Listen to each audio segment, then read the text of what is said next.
नमस्कार मित्रांनो, पायथागोरसचं प्रमेय आपण कालपासून सुरू केलेलं आहे.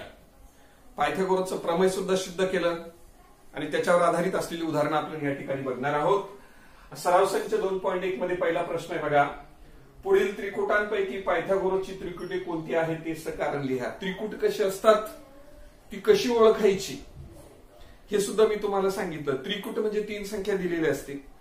3 संख्या नैसर्गिक संख्या असतील.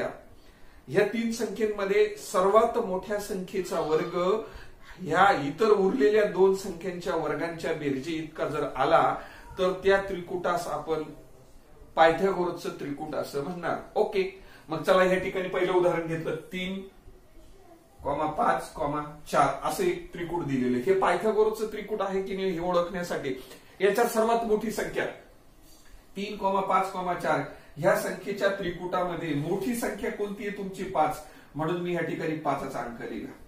ओके, 5. मोठ्या संख्येचा वर्ग करायचा म्हणून या ठिकाणी लिहितो बरोबर 5चा वर्ग. 5चा वर्ग किती आला बाळांनो? 25. त्याच्यानंतर रेष मारली. लहान संख्या बघा 3 आहे, तिचा वर्ग करा. अधिक पुढची लहान संख्या 4 आहे, 4चा वर्ग करा. 3चा वर्ग 9 असतो, 4चा वर्ग 16 आहे. 16 आणि 9 हे सुद्धा किती आले तुमचे? 25. बघा इथे 25 आणि हे 25 म्हणजे मोठ्या संख्येचा वर्ग हा लहान संख्येच्या वर्गांच्या बेरजे इतका आला आहे की नाही. म्हणून याला आपण असं म्हणू शकतो ना, 5चा वर्ग हा कोणाबरोबर आला? 3च्या वर्गाबरोबर अधिक 4च्या वर्गाबरोबर. या 3च्या आणि 4च्या वर्गाच्या बेरजे इतका आला असा त्याचा अर्थ झाला. म्हणून आपण काय म्हणू शकतो बघा, असं जर आलं तर काय म्हणू शकतो? 3, 5, 4 3, 5, 4 हे पायथागोरसचे काय आहे? त्रिकुट आहे. बस एवढंच उत्तर आपल्याला या ठिकाणी लिहायचं. अतिशय सुंदर प्रश्न बघा. हे त्रिकुट इथं असं लिहून घ्यायचं. या संख्येच्या त्रिकुटामध्ये मोठी संख्या घ्यायची, ती इथं लिहायची. मोठ्या संख्येचा वर्ग करायचा, तो इथं घ्यायचा. उरलेल्या 2 लहान संख्या त्यांचा वर्ग करायचा, त्यांची बेरीज करायची. 9 आणि 16 25 झाले. हे सारखंच आलं की लगेच म्हणायचं 5चा वर्ग जो आला ना हा 3चा वर्ग आणि 4च्या वर्ग इतका आला. मग हे जे विधान आलं याच्यावरून असं म्हणू शकतो 3, 5, 4 हे पायथागोरसचं त्रिकुट आहे. चला पुढचं त्रिकुट आपण तपासूया.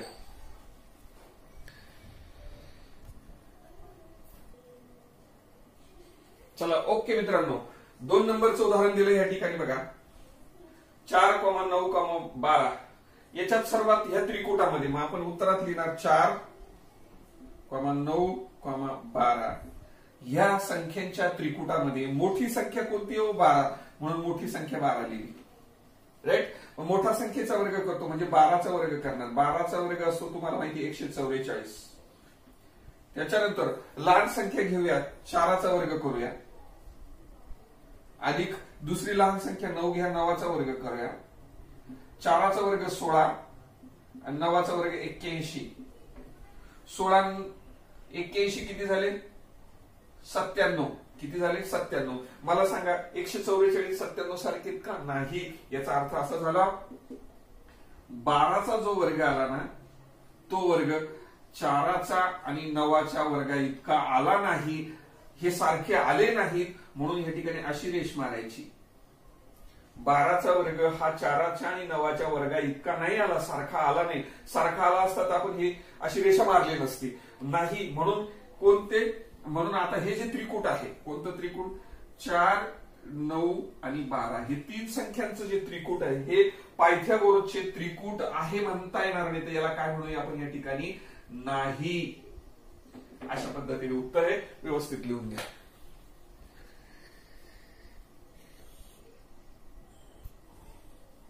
चला 3 नंबरचं उदाहरण. 5, 12, 13 मग ह्या त्रिकुटात बघा 5, 12 आणि 13 ह्या त्रिकुटामध्ये मोठी संख्या कोणती? 13. म्हणून ह्या ठिकाणी 13 घेतली. 13चा वर्ग करूया. 13चा वर्ग असतो बाळांनो 169 तुम्हाला माहिती. ओके, आता लहान संख्या घेऊया. लहान संख्या 5 तिचा वर्ग करा. 5चा वर्ग अधिक 12 करा, ते 12चा वर्ग घ्या. 5चा वर्ग 25 असतो. 12चा वर्ग 144. 25 आणि 144 म्हणजे 169. दोन्ही किमती सेम आल्या. दोन्ही किमती जर सारख्या आल्या तर आपण असं म्हणू शकतो 13चा जो वर्ग आला तो वर्ग हा 5च्या वर्गाची आणि 12च्या वर्गाच्या बेरजे इतका आला. जर असं असेल तर 100% हे जे त्रिकूट आहे 5, 12, 13 हे पायथागोरसचं त्रिकूट आहे. नाही म्हणायचं नाही तर इथे काय म्हणायचं आहे. अशा पद्धतीने कारण आपण ह्या ठिकाणी दिलं.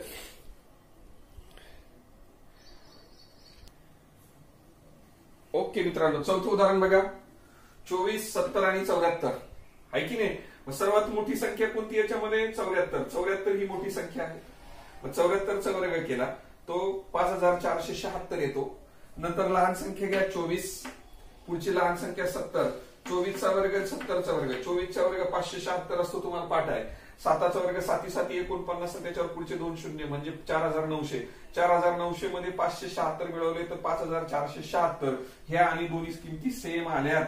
याची उजवी बाजू सारखी आली म्हणून डावी बाजू 74चा जर वर्ग केला तर तोच वर्ग 24च्या वर्गाची बेरीज आणि 70च्या वर्गांच्या बेरजे इतका. तो 24 आणि 70च्या वर्गाच्या बेरजे इतका येतो. याचा अर्थ हे त्रिकूट 24, 70, 74 हे पायथागोरसचं त्रिकूट आहे. अशा पद्धतीने आपण याचे उत्तर लिहू शकतो बाळांनो.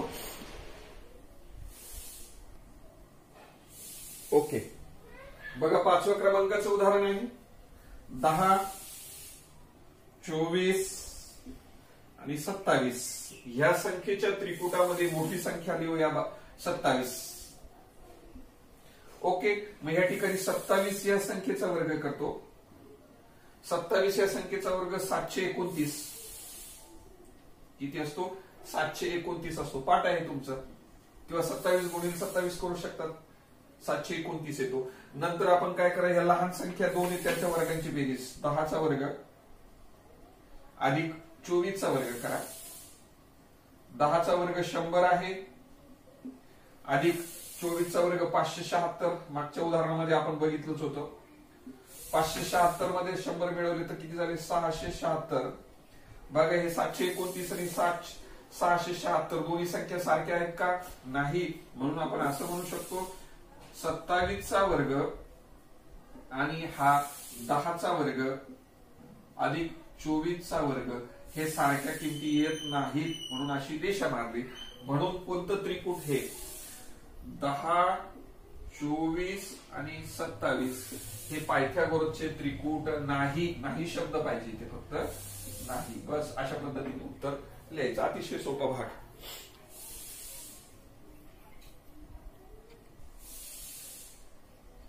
चला मित्रांनो, याच्यातलं शेवटच्या 6व्या क्रमांकाचं उदाहरण पहिल्या प्रश्नामध्ये 60, 11, 60, 61.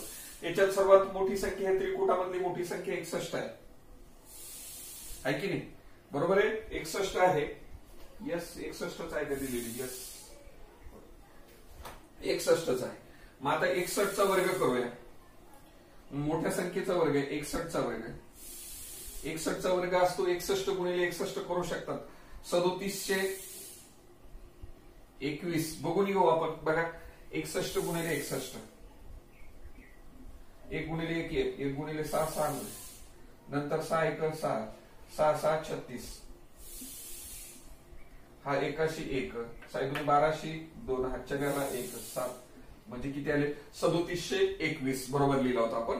त्याच्यानंतर पुढं 11चा वर्ग अधिक पुढचा 60चा वर्ग. 11चा वर्ग 121 हे पाठ आहे.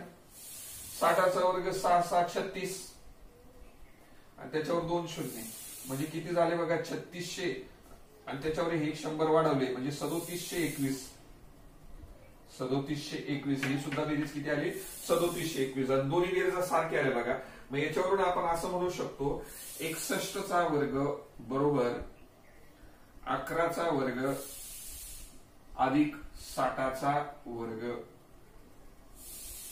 आणि म्हणून हे जे त्रिकूट आहे 11, 60 आणि 61 हे पायथागोरसचं त्रिकूट आहे.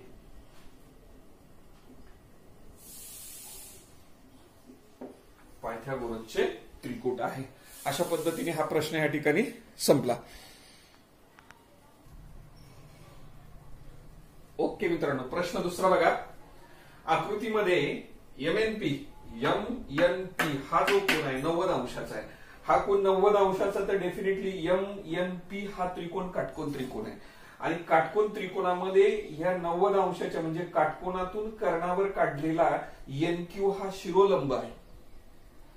ह्या काटकोनातून हा एनक्यू नावाचा शिरोलंब, ह्या कर्णावर काढलेला हा शिरोलंब एनक्यू हा काय झाला भूमितीमध्य. कसा होतो बघा भूमितीमध्य, तर एनक्यू भूमितीमध्याच्या प्रमाणानुसार एनक्यूचा वर्ग ह्या म्हणजे शिरोलंबाचा वर्ग बरोबर ह्या कर्णाचे जे दोन भागात विभाजन झालं ना, पहिला भाग एम क्यू गुणिले दुसरा भाग तुमचा क्यूपी आणि हे ऑलरेडी दिलेले बघा एम क्यू आणि क्यूपी तुमचे या ठिकाणी तुम्हाला ऑलरेडी दिलेले आहे. मग या ठिकाणी एम क्यू ची किंमत टाकूया बाळांनो. एम क्यू बरोबर किती टाकणार 9 गुणिले क्यूपी ची किंमत आहे 4 आणि हे 9 चौक किती झाले 36 हा एन क्यू चा वर्ग आला. वर्गमूळ जर घेतलं तर एन क्यू बरोबर 36 चं वर्गमूळ घेतलं तर 6 आणि आपल्याला नेमकी एन क्यू चीच किंमत काढायला सांगितली. एन क्यू काढा. अतिशय सोपा. काटकोनातून कर्णावर काढलेला हा शिरोलंब, ह्या शिरोलंबामुळे कर्णाचं दोन भागामध्ये विभाजन झालं. कर्णाचं दोन भागात विभाजन झाल्यामुळे हा जो एनक्यू असतो ह्या शिरोलंबाचा वर्ग जो असतो तो वर्ग म्हणजेच ह्या दोन केलेल्या भागांचा गुणाकार, त्याला आज भूमितीमध्य असं म्हणतात. एनक्यू हा भूमितीमध्य आहे. एमक्यू आणि एनक्यूचा क्यूपीचा गुणाकार या ठिकाणी दाखवला बघा. एमक्यू आणि क्यूपीचा गुणाकार बरोबर एनक्यूचा गुणाकार. आणि अशा पद्धतीने पुढे सोडवला. अतिशय सोपा भाग आहे.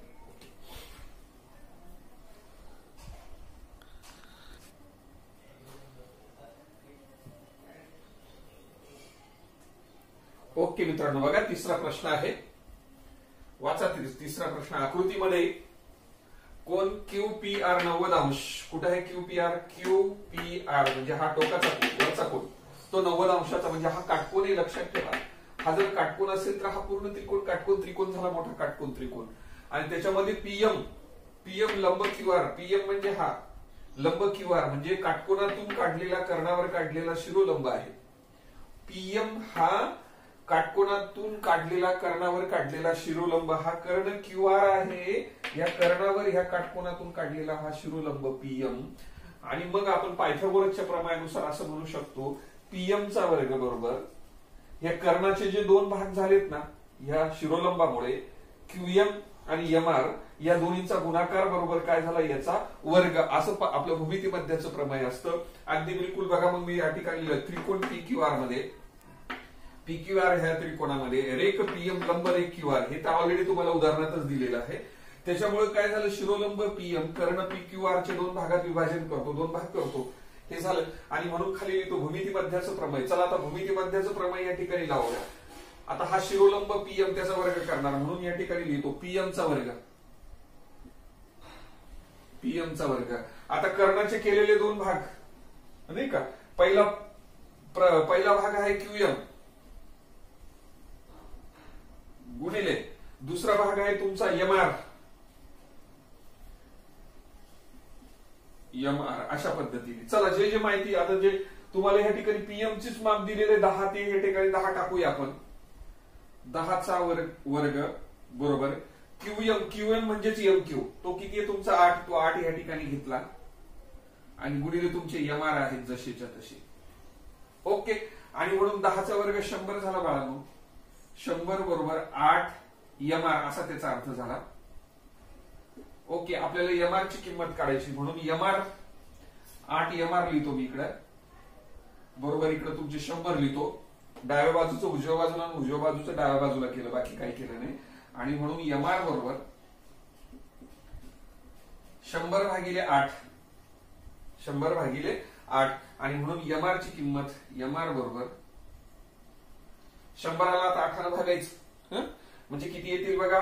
8 1 8 आहे की नाही. खाली किती उरले. एक मिनिट किंमत चेक करून घेतो मी. ओके, बरोबर आहेत किमतीत काही प्रॉब्लेम नाही. मग 100 छेदस्थानी 8 भाग द्यायचं. 12 एक 12, 12 कटले 8 एक 8 8 कटले 10 मधून 2 उरलेत. ते 2 आणि पुढचे 0 म्हणजे 20 संख्या झाली. 8 दुने 16, 8 दुने किती झाले 16, 16 कटले 20 मधनं खाली उरले तुमचे 4, नाही का. 4ला काय 8 भाग जात नाही, म्हणून या ठिकाणी दशांश स्थळ ठेवलं. तो जो 4 उरला त्या 4वर 0 जाणार म्हणजे 40, नाही का. आणि 8 पंचे 40 म्हणजे किती आलं तुमचं 12.5. भाग देऊ शकतात, साधा भाग आहे. 100ला 8 भाग द्यायचा तर तुम्हाला 12.5 हा त्याचा भाग येईल. ही एमआर ची किंमत आली. पण तुम्हाला कसली किंमत काढायला सांगितली या ठिकाणी, क्यूआर काढायला सांगितला. चला क्यूआर काढूया. क्यू पासून आर पर्यंत काढायचं. पहिलं एम क्यू, त्याच्या पुढे एमआर, नाही का. क्यूआर पूर्ण ही लांबी जर काढायची असेल तर तुम्हाला पहिले क्यूएम म्हणजेच एम क्यू, क्यूएम म्हणजेच एम क्यू, त्याच्यानंतर पुढे एमआर ह्याची पण किंमत टाकावी लागेल. मग एम क्यू ची किंमत दिलेली आहे किंवा क्यूएम ची किंमत दिलेली, क्यूएम म्हणूया वाटल्यास तर. एम क्यू म्हणण्यापेक्षा आपण काय म्हणूया, क्यूएम म्हणूया, कारण क्यूएम ची किंमत दिली ती किती 8, या ठिकाणी 8 ठेवली. अधिक एमआर आत्ताच काढला तुमचा 12.5, आणि म्हणून 12.5 मध्ये 8 मिळवले तर म्हणजे 20.5. 20.5 ही कसली किंमत आली, क्यूआर ची किंमत आली. अतिशय सोपा असा भाग आहे, व्यवस्थित लिहून घ्या.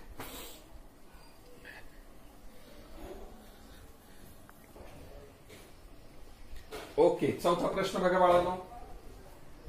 त्रिकोण पीएसआर मध्ये दिलेल्या माहितीवरून आरपी आणि पीएस काढायला सांगितला. हा त्रिकोण पीएसआर आहे. याच्यामध्ये हा 30 अंशाचं माप आहे, हा काटकोन आहे. तर आर किती असेल बघा. मग या ठिकाणी मी काय लिहिलं, त्रिकोण पीएसआर मध्ये कोण पी बरोबर 30 अंश, त्याचबरोबर कोण एस हा काटकोन 90 अंश हे दिलेलं आहे. हे 30 आणि हे 90 हे दिलेले. तुमचा आर कोण 60 अंशाचा असेल आणि म्हणून त्यावरती खाली लिहिलं कोण आर बरोबर 60. उरलेला कोण हे वरचे उरले दिलेले 2 कोण होते आणि उरलेला हा कोण आपण काढला आर कोणाचं माप म्हणून. ह्या कोणाचं माप किती झालं तुमचं आता या ठिकाणी 60 अंश. ओके, मग आता बघा, मग हा त्रिकोण जो झाला बाळांनो, हा त्रिकोण कोणत्या प्रकारचा झाला, 30, 60 आणि 90, म्हणून खाली लिहिलं त्रिकोण पीएसआर हा 30, 60 आणि 90 मापाचा त्रिकोण आहे. ओके, 30, 60 आणि 90 मापाचा त्रिकोण जर असेल तर त्याच्यामध्ये 2 गुणधर्म होते. 30 अंशासमोरील बाजू ही कर्णाच्या निम्मे असते आणि 60 अंशासमोरील बाजू ही कर्णाच्या वर्गमूळ 3 छेदस्थानी 2 पट असते. अगदी तेच लिहिलं खाली बघा. आता 30 अंशासमोरील बाजू कर्णाच्या निम्मे असते, हे पहिलं विधान. 2 नंबरचं विधान, 60 अंशासमोरील बाजू ही कर्णाच्या वर्गमूळ 3 छेदस्थानी 2 पट असते. म्हणजे काय हो, थोडक्यात बघा. आता 30 अंशासमोरची बाजू बघूया. 30च्या समोरची एसआर बाजू आहे आणि मग म्हणून मी लिहिणार एसआर ही निम्मे असते. निम्मे म्हणजे 1 छेदस्थानी 2. कोणाच्या निम्मे असते, कर्णाच्या निम्मे असते. मग कर्ण तुमचा या ठिकाणी पी आर नावाचा कर्ण आहे, पी आर. राईट, फक्त माप टाकायचे. आता चला, एसआरचं माप दिलंय तुम्हाला. एसआर बरोबर किती आहे तुमचा या ठिकाणी 6, म्हणून या एसआरच्या जागेवर 6 लिहितो मी. 6 बरोबर हे 1 छेदस्थानी 2 तुमचे पी आर आहे. याचाच अर्थ पी आर बरोबर हे 6 गुणिले 2, तिरकस गुणाकार केला तर 6 गुणिले 2 होतील, म्हणून 6 गुणिले 2, 6 दुनी किती झाले 12. याचा अर्थ कर्ण पी आर किती आला तुमचा 12. ओके, मग या ठिकाणी तुम्ही आता याला 12 म्हणू शकतात. आता आपण 60 अंशासमोरची बाजू काढूया. 60च्या समोरची पीएस किंवा एसपी, पीएस म्हटलेलं आपण. मग इथं लिहिलं 60 अंश कोणासमोरील बाजू. मग 60च्या समोरची बाजू पीएस म्हणूया. पीएस ही कर्णाच्या किती पट असते, वर्गमूळ 3 छेदस्थानी 2 पट कर्ण. कर्ण म्हणजे तुमचा पी आर गुणिले पी आर असा त्याचा अर्थ झाला. आता पी आर कर्ण काढलेलाच आहे आपण ऑलरेडी 12. मग ती किंमत टाकूया. बरोबर वर्गमूळ 3 छेदस्थानी 2 गुणिले कर्ण पी आर. तुम्ही आता 12 काढला, तो 12 ह्या ठिकाणी टाक. ओके, भाग देऊ शकतात. बे एक बे सके 12, म्हणजेच उत्तर किती आलं तुमचं 6 कर वर्गमुळात 3 हा तुमचा पीएस आला. इथं दिसत नसेल तिकडे लिहितो स्पष्ट याच्यामध्ये. म्हणून पीएस बरोबर 6 वर्गमुळात 3 अशा पद्धतीने दिलेली माप सुद्धा बरोबर आपण या ठिकाणी घेतली आणि त्याच्यानंतर विचारलेली माप या ठिकाणी बरोबर आपण काढलेली आहेत. अशा पद्धतीने हा सराव संचातला चौथा प्रश्न आपण इथपर्यंत येऊन पोहोचलो. उर्वरित प्रश्न उद्याच्या व्हिडिओमध्ये घेऊया. हा जर व्हिडिओ आवडला असेल तर त्याला लाईक करा आणि चॅनलला सबस्क्राईब करायला विसरू नका मित्रांनो. धन्यवाद.